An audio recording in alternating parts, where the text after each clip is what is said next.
So guys, I get asked a lot, what do I look for in puppies? Everybody's got a different, has something different that they're looking for. Right now, I'm with the mean green litter. That's off of, just about a trip over a pup, off of our girl. And I'll be putting them on your screen. BMPZs, Hector, look at them. Look, this starts telling you a lot about this litter. Everybody's got a stick in their mouth. Look. And if they don't have one, they're chasing one, right? So, you can tell they've grown accustomed to the sticks, right? To getting the stick. This could be viewed in many ways. It could be viewed as they just learned how to play with the stick. Really doesn't matter if they were taught or they're learning how to play. What does matter, better yet, what does matter is when another puppy comes to get the stick, how their reaction is, right? Now that right there, what you're seeing there, I'm okay with that. That's phenomenal, okay? You're not seeing any growls. You're not seeing anybody attacking anybody. None of that stuff, right? Simply the stronger pup's going to take the stick from the weaker pup. Over here, I got my eye on him, right? Want to see what happens. And look, before I could even say anything, it happened. And so it got took, and then he took it back. And again, that's what we want to see. No fighting, none of that stuff, right? Look at little Cubert. He's so curious of the camera. All right, so he's gonna run after. So is Victor. All right, so there's Bam Bam with the stick, and wow, look at Titan. Titan got the biggest stick, huh? Little Titan got the biggest stick. All right, so just so you know, I'm not trying to sell you a puppy. This litter's sold out, so I'm not trying to sell you a pup. I don't want you to click away thinking, oh, this guy's just showing me puppies because he's trying. No, I'm not trying to sell you anything. I'm just trying to tell you what I'm looking for as far as temperament. I want to see that right there. Puppies fighting for a stick, but nobody's attacking anybody. Nobody's, taking things to another level. That's what we're looking for as far as temperament, right? Now, while they're doing that, I really like it because I get to see the puppy's top line while they're moving. For those of you that don't know what the top line is, that's literally the puppy's back line. Its back, when they move, is it curved or is it aligned or is it high in the rear, which we call high rear. And yeah, let him walk sideways. There you go. And that's what I'm going to be taking a quick glance at. Right? These are puppies. You got to realize that, but they will give you that moment. Okay, I got big puppies trying to get the camera, but they will each give you a moment where they show you their back, especially when you make a noise. Let's see if it works. Yeah, you see? Make a little noise. Puppy gives you that attention stance. Don't overdo it because then they start ignoring it. Once they ignore it, you can forget it. They will never respond to you. All right, so we come over here to the little swing, and I'm trying to see how inquisitive they are. I'm really not trying to see it. I'm just walking up on it, and it's something for them to be inquisitive on. And so they're showing me how curious they are. And again, little Cubert, sorry guys, I keep getting attacked. Little Cubert over there showing me how inquisitive he is, right? And curious, right? La Nina showing me how inquisitive she is. Meanwhile, yeah, I'm looking at their backs, seeing when I can get a shot. But the hardest part when I'm recording this is the fact that the camera becomes a distraction. Normally, I would do this just me walking around, all right? So I'm just trying to give you guys a little heads up, so when you go visit a breeder, if you're getting a pup from a breeder or whatnot, what it is that you need to be looking for, right? So the other thing we're going to look for is cowhawks. Now, before I continue, let me just say that cowhawks is perfectly normal in puppies this age. Okay? What I am looking for, more than anything, is something that is egregiously exaggerative, right? One thing, let me just make a quick note. If you notice, La Nina went all the way over there to poop, and they're over here playing, right? So she ran off by herself to poop, and as soon as she's done, I'm pretty sure she's going to come back over here. So I think that's pretty cool. Yeah, there she comes, right? So that's telling you something, right? That's telling you that mama instincts, or mama showing them not to pee and poop where they sleep and that sort of thing, is kicking in. So now, cowhawks. Cowhawks are a little hard to pick up because you got to be behind the pups, and as I move, they all come forward to me, right? So we're either going to have to let them run to their mom or to something that's attractive to them. He just keeps hitting the camera. Okay, there you go. So Big Poppy. I got to take a look at his back right now, his rear angulation. See if he's got cowhawks. Man, they're fast. When I take a glance, okay. So I'm not seeing cowhawks in her movement. I'm seeing Big Poppy from here, and you can see it when they're coming forward too, not sideways, but when they're coming at you.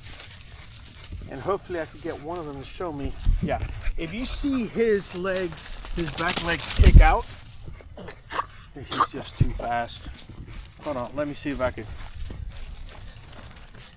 If you see their back legs kicking out, then that would mean that they have cowhawks, okay? Now, cowhawks, what are they good for? Or better yet, why are they bad? They're bad. Okay, hold on a second, guys. Just got a call. This is Raul. Hey, how's it going, Finn?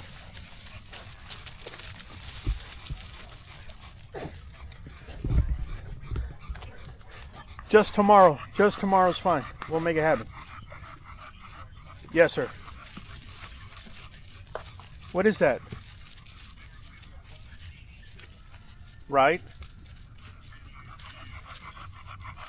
Yeah, that's fine, man. 1:30 is fine. Yeah. No. Just next week, man. I just need to get this done. Need to get it fixed. Yes, sir. Yes. All right, thank you.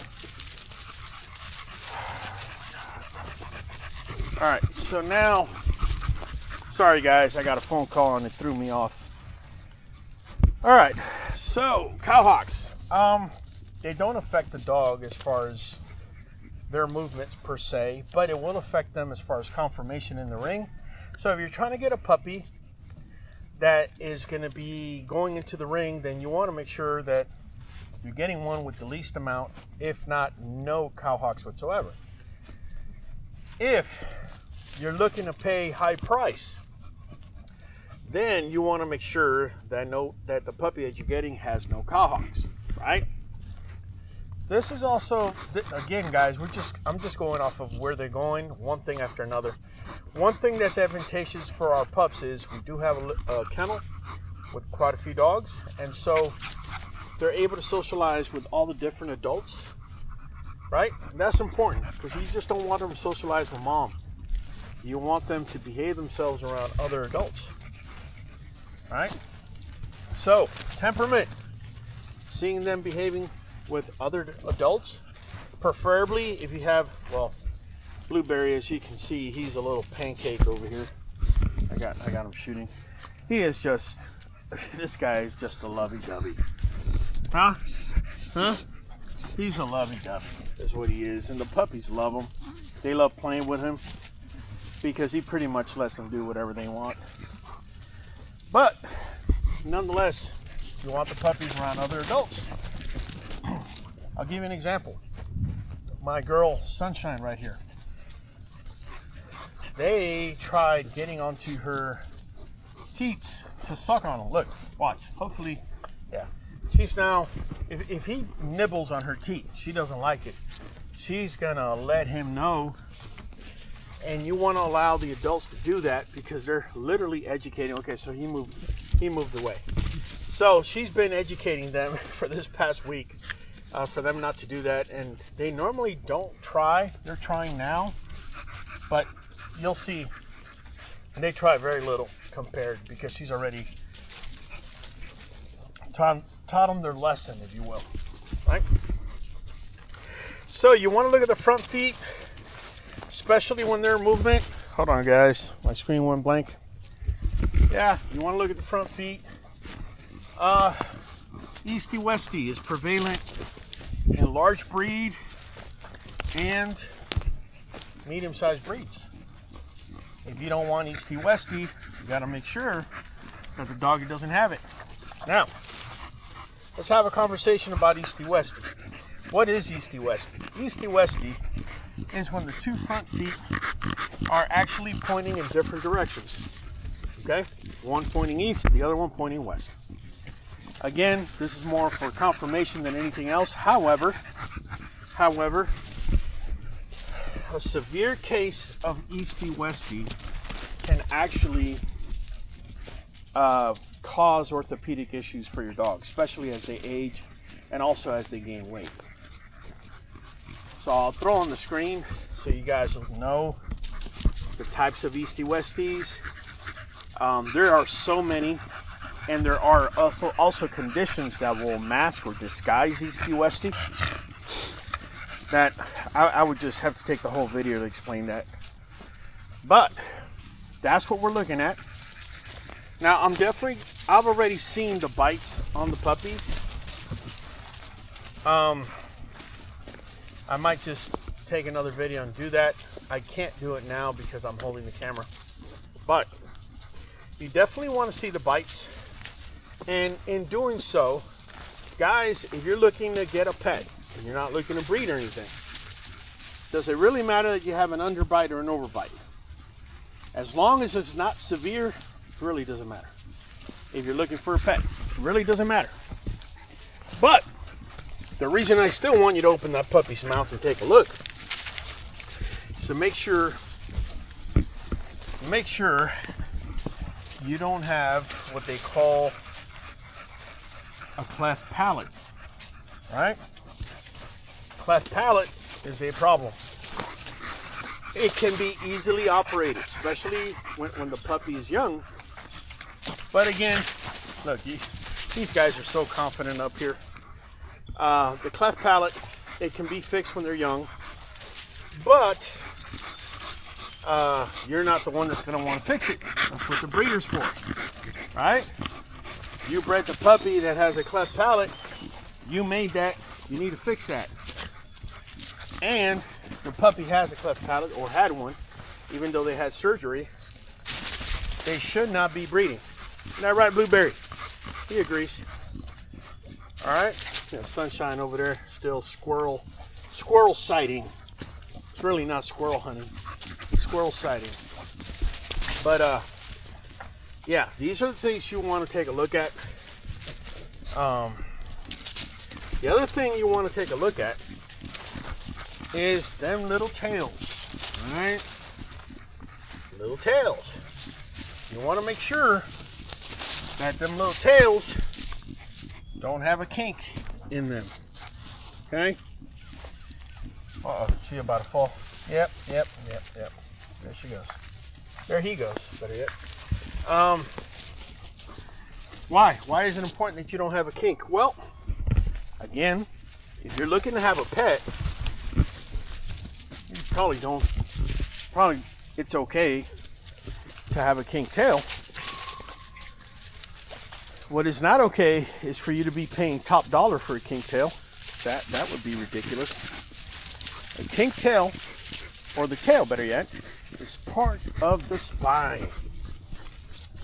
And a kink in it means there's something going on. Now, When I say something going on, it doesn't mean the dog's going to be in paralysis or anything like that. It just means something's going on. All right? And that puppy shouldn't be bred. Look at these guys. They're just running down and coming back up. They shouldn't be bred. It's that simple. Okay? And you especially shouldn't be breeding two dogs that got a kingtail. Unfortunately, in the developmental stage that the spine is being made, so too are the eyes, the heart, and the kidneys. So you may have puppies, if you breed that dog with a kingtail, that don't have a kingtail, but they now have a heart problem or a kidney issue, or they can't see out of one eye. I'm just throwing something out there. All right, so look at these guys, man. They're just so rambunctious. I love having litters around.